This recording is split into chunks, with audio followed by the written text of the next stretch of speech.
ప్రముఖ సంగీత విద్వాంసులు, సన్మిత్రులు మల్లాది సూరిబాబు గారు రచించిన అమృతవర్షిణి గ్రంథం పునర్ముద్రణమై మన చేతుల్లో ఉన్నది. ఈ గ్రంథంలో సూరిబాబు గారు సంగీతానికి సంబంధించిన అనేకమైన విషయాలను గ్రంథస్థం చేశారు. గ్రంథం అంటే గ్రంథస్థం చేయటమే కదా, అంటే డాక్యుమెంట్ చేశారు. ముఖ్యంగా వీణధనమ్మాళ్ గారి గురించిన విశేషాలు ఈ తరం సంగీతాభిమానులందరూ కూడా తెలుసుకోవలసిన విషయాలు. ఆమె పాటలో గొప్ప గమక శుద్ధి ఉన్నది అంటారు సూరిబాబు గారు. వారు ఏర్పాటు చేసిన సాంకేతికమైన పదం ఇది. గమక శుద్ధి అంటే వీణధనమ్మాళ్ గారి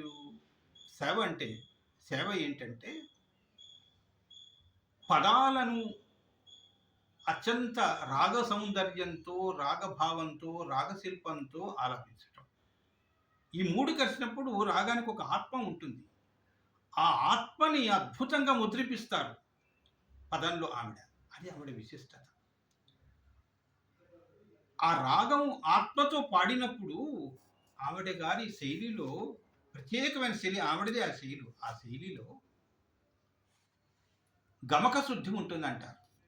అంటే అనుస్వరయుక్తమైన గమకం శుద్ధిగా పాడపడినప్పుడు వచ్చే విశేషం. అంటే అదొక వెలుగు రవ్వ. అంటే మనం ఇప్పుడు అనుకుంటున్న రవ్వ ఆ గమక శుద్ధి అన్నమాట. ఇంకా సరే ఆవిడ పాటలో గజగమనం ఎటు తిరిగి ఉంటుంది. ఇంతటి విశిష్టమైన పాట గల సిద్ధ విద్యాధరి అనే శీర్షికతో రాస్తారు సూరిబాబు గారు.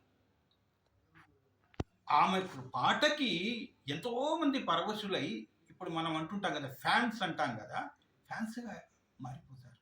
ధర్మపురి సుబ్బరాయర్ గారు ఎన్నో జావళీలు రాశారు.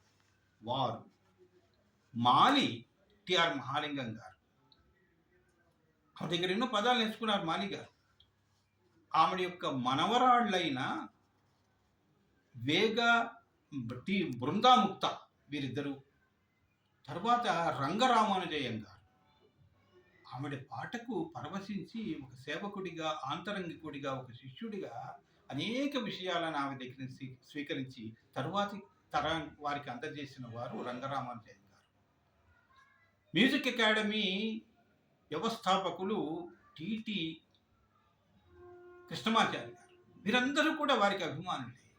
ఇలాంటి విలువైన విషయాలను సూరిబాబు గారు గ్రంథస్థం చేయటం మన తెలుగు వారి యొక్క అదృష్టంగా భావిస్తూ సూరిబాబు గారికి నా యొక్క అభినందన మందారమాల.